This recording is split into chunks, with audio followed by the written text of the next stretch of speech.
ओम नमः शिवाय। नमस्कार भक्तों, आज हम सुनेंगे 16 सोमवार व्रत की पावन कथा। यह व्रत भगवान शिव को अत्यंत प्रिय है। इस व्रत को श्रद्धा और नियम से करने पर विवाह संबंधी बाधाएं, संतान सुख, रोग, कर्ज और मानसिक कष्ट दूर हो जाते हैं। आइए शुरू करते हैं सोमवार व्रत कथा विधि। सोमवार का व्रत चैत्र, वैशाख, श्रावण, मार्गशीर्ष व कार्तिक मास में आरंभ किया जाता है।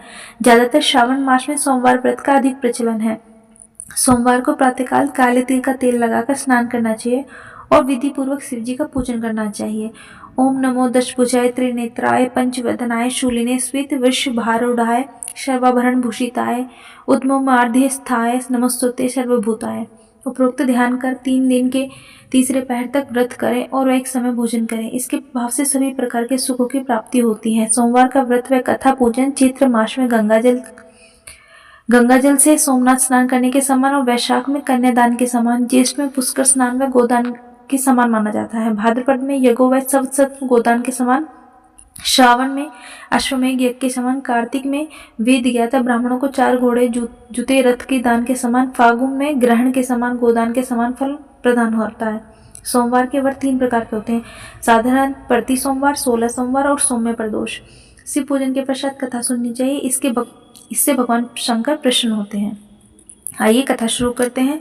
मृत्युलोक में विवाह करने की इच्छा करके एक समय श्री भूतनाथ महादेव जी माता पार्वती के साथ पधारे। वहां वे भ्रमण करते करते देशांतर्गत अमरावती नाम की अति रमणीक नगरी में पहुंचे। उसमें वहां के महाराज को बनाया हुआ अति रमणीक शिव जी का मंदिर है। उसमें भगवान शंकर भगवती पार्वती के साथ निवास करने लगे। एक समय माता पार्वती शिव जी से बोली, हे महाराज, आज तो हम दोनों चौसर खेलेंगे। शिव जी ने प्राण प्रिया की बात को मान लिया और चौसर खेलने लगे। उस समय उस स्थान पर मंदिर का पुजारी ब्राह्मण मंदिर में पूजा करने आया। माता जी ने ब्राह्मण से प्रश्न किया, पुजारी जी बताओ, इस बाजी में दोनों में से किसकी जीत होगी? ब्राह्मण बिना विचार ही शीघ्र बोल उठा कि महादेव जी की जीत होगी। थोड़ी देर बाद बाजी समाप्त हो गई और पार्वती जी जीत गई। अब तो पार्वती जी ब्राह्मण को झूठ बोलने के अपराध के कारण कोढ़ी होने का श्राप दे दिया। कुछ समय बाद पार्वती जी के श्रवणवश शापग्रस्त पुजारी के शरीर में कोढ़ पैदा हो गया। इस प्रकार पुजारी अनेक प्रकार से दुखी रहने लगा। इस तरह के कष्ट भोगते हुए जब बहुत दिन हो गए तो देवलोक की अप्सराएं शिव जी की पूजा करने उसी मंदिर में पधारी और पुजारी के कष्ट को देखकर बड़े दया भाव से उस रोगी होने का कारण पूछा। पुजारी ने निःसंकोच सब बातें कह दी। वे अप्सराएं बोले, हे पुजारी, अब तुम अधिक दुखी मत होना, भगवान शिव जी तुम्हारे कष्ट को दूर कर देंगे। तुम सबसे श्रेष्ठ 16 सोमवार का व्रत भक्ति भाव से करो। तब पुजारी अप्सराओं से हाथ जोड़कर बोला कि 16 सोमवार व्रत विधि पूछने लगा। अप्सराएं बोली कि जिस दिन सोमवार हो उसी दिन भक्ति के साथ व्रत करें। स्वच्छ वस्त्र पहने, आधा सिर आटा ले, उसके 3 अंग बनावे और घी, गुड़, दीप, नैवेद्य, पुंगी फल, बेलपत्र, जनेऊ, जोड़ा, चंदन, अक्षत, पुष्प आदि के द्वारा प्रदोष काल में भगवान शंकर की विधि से पूजन करें। तत्पश्चात अंगाओं में से एक शिव जी को अर्पण करें, बाकी 2 को शिव जी का प्रसाद समझकर उपस्थित जनों में बांट दें और आप भी प्रसाद पावें। इस विधि से 16 सोमवार व्रत करें। तत्पश्चात 17वें सोमवार के दिन पाव से पवित्र आटे की बाटी बनावें, तदनुसार घी और गुड़ मिलाकर चूरमा बनावें और शिव जी का भोग लगाकर उपस्थित भक्तों में बांटे। पीछे आप सकुटुंब प्रसाद लें तो भगवान शिव जी की कृपा से मनोरथ पूर्ण हो जाते हैं। ऐसा कहकर अप्सराएं स्वर्ग को चली गई। ब्राह्मण ने यथाविधि 16 सोमवार व्रत किया। भगवान शिव जी की कृपा से रोग मुक्त होकर आनंद में रहने लगा। कुछ दिन बाद जब फिर शिव जी और पार्वती उस मंदिर में पधारे तब ब्राह्मण को निरोग देखकर पार्वती ने ब्राह्मण से रोग मुक्त होने का कारण पूछा तो ब्राह्मण ने 16 सोमवार व्रत कथा कह सुनाई। तब तो पार्वती जी अति प्रसन्न होकर ब्राह्मण से व्रत की विधि पूछकर व्रत करने का तैयार हुई। व्रत करने के बाद उसने मनोकामना पूर्ण हुई और उनके रूठे हुए पुत्र भगवान कार्तिकेय स्वयं माता के आज्ञाकारी हुए। परंतु कार्तिकेय जी को अपने विचार परिवर्तन का रहस्य जानने की इच्छा हुई और माता से बोले, हे माता, आपने ऐसा कौन सा उपाय किया जिससे मेरा मन आपकी ओर आकर्षित हो गया? तब पार्वती जी ने वही 16 सोमवार व्रत कथा सुनाई। भगवान कार्तिकेय जी बोले, इस व्रत को मैं भी करूंगा, क्योंकि प्रिय मित्र ब्राह्मण दुखी दिल से प्रदेश गया है। हम उससे मिलने की बहुत इच्छा है। कार्तिकेय ने भी इस व्रत को किया जिससे उसका प्रिय मित्र मिल गया। मित्र ने इस आकस्मिक मिलन का भेद कार्तिकेय जी से पूछा तो वे बोले, हे मित्र, मेरे मिलने की इच्छा करके 16 सोमवार का व्रत किया। अब तो ब्राह्मण मित्र को भी अपनी विवाह की बड़ी इच्छा हुई। कार्तिकेय जी से व्रत की विधि पूछी और यथाविधि व्रत किया। व्रत के प्रभाव से जब वह किसी कार्यवश विदेश गया तो वहां के राजा की लड़की का स्वयंवर था। राजा ने प्रण किया कि जिस राजकुमार के गले में सब प्रकार के श्रृंगार रहित हथनी माला डालेगी, मैं उसी के साथ प्यारी पुत्री का विवाह कर दूंगा। शिव जी की कृपा से ब्राह्मण भी स्वयंवर देखने की इच्छा से राजसभा में एक और बैठ गया। नियत समय पर हाथनी आई और उसने जयमाला उसी ब्राह्मण के गले में डाल दी। राजा की प्रतिज्ञा के अनुसार बड़ी धूमधाम से कन्या का विवाह ब्राह्मण के साथ कर दिया गया। ब्राह्मण को बहुत सा धन और सम्मान देकर संतुष्ट किया। ब्राह्मण सुंदर राजकन्या पाकर सुख से जीवन व्यतीत करने लगा। एक दिन राजकन्या ने अपने पति से प्रश्न किया, हे प्राणनाथ, आपने ऐसा कौन सा भारी पुण्य किया था जिसके प्रभाव से हथिनी ने सब राजकुमारों को छोड़कर आपको वरण किया? ब्राह्मण बोला, हे प्राणप्रिय, मैंने अपने मित्र कार्तिक जी की कथानुसार 16 सोमवार का व्रत किया था, जिसके प्रभाव से तुम जैसी स्वरूप लक्ष्मी को प्राप्त हुई। व्रत की महिमा को सुनकर राजकन्या को बड़ा आश्चर्य हुआ। वह भी पुत्र की कामना के लिए व्रत करने लगी। शिवजी की दया से उसे गर्भ से एक अति सुंदर, सुशील, धर्मात्मा और विद्वान पुत्र उत्पन्न हुआ। माता पिता दोनों उस देव पुत्र को पाकर अति प्रसन्न हुए और उसका लालन पालन भली प्रकार से करने लगे। जब पुत्र समझदार हुआ तो एक दिन उसने अपनी माता से प्रश्न किया, माँ, तूने ऐसा कौन सा तप किया था जो मेरे जैसा पुत्र तेरे गर्भ से उत्पन्न हुआ है?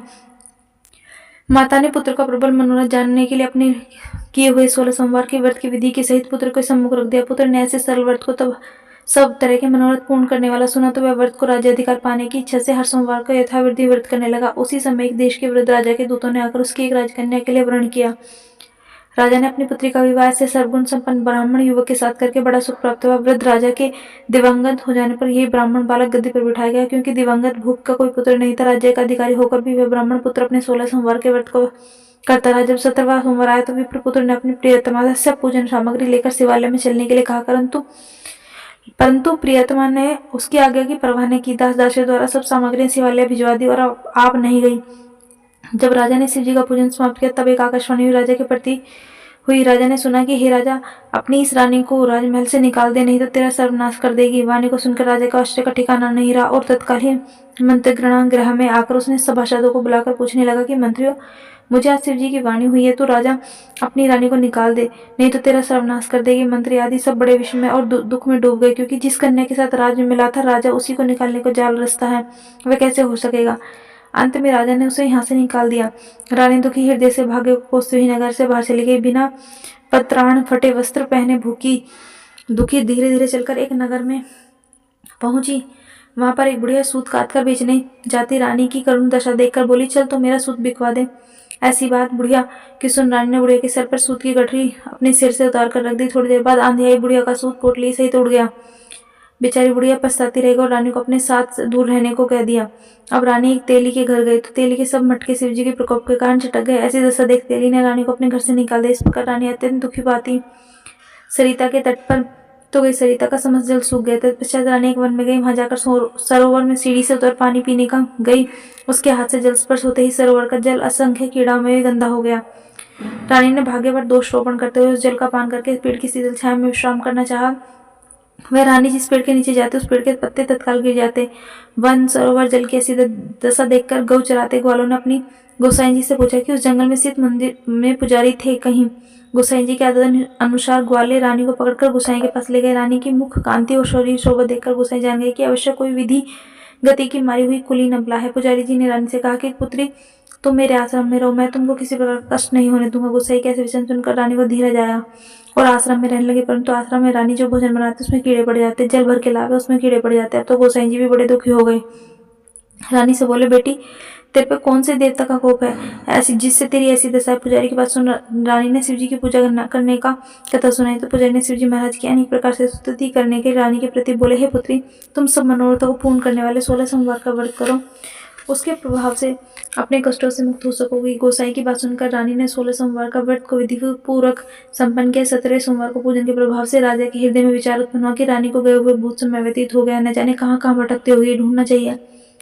यह सोच रानी को तलाश करने चारों दिशाओं में दूत भेजे हुए। तलाश करते हुए पुजारी के आश्रम में रानी को पाकर पुजारी से रानी को मांगने लगे, परंतु पुजारी ने मना कर दिया कि दूत चुपचाप लौट गए और आकर महाराज से कहा कि रानी का पता बतलाने लगे। रानी का पता पाकर राजा स्वयं पुजारी के आश्रम गए और पुजारी से प्रार्थना करने लगी, महाराज, जो देवी आपके आश्रम में रहते हुए मेरी पत्नी है, शिव जी के कोप से मैंने इसको त्याग दिया था। अब इस पर शिव की प्रकोप शांत हो गया, इसलिए मैं इसे लिवाने आया हूँ। आप इसे मेरे साथ चलने की आज्ञा दे दें। गोसाई जी ने राजा के वचन को सत्य समझकर रानी को राजा के साथ जाने की आज्ञा दे दी। गोसाई की आज्ञा पाकर रानी प्रसन्न होकर राजा के महल गई। नगर में अनेक प्रकार के धावे बजने लगे। नगर वासियों ने नगर के दरवाजे पर तोरण बंदरवारों से विविध विधि से नगर सजाया। घर में मंगल गान होने लगे। पंडितों ने वेद मंत्रों का उच्चारण करके अपनी राजरानी को आह्वान किया। ऐसी अवस्था में रानी ने पुनः अपनी राजधानी में प्रवेश किया। महाराज ने अनेक तरह से ब्राह्मणों को दान आदि करके संतुष्ट किया। याचकों को धन दान्य दिया। नगर में स्थान स्थान पर सदाव्रत खुलवाए जहाँ भूखों को खाना मिलता था। इस प्रकार राजा शिवजी की कृपा का पात्र हो राजधानी में रानी के साथ अनेक तरह के सुखों को भोग कर सोमवार के व्रत करने लगा।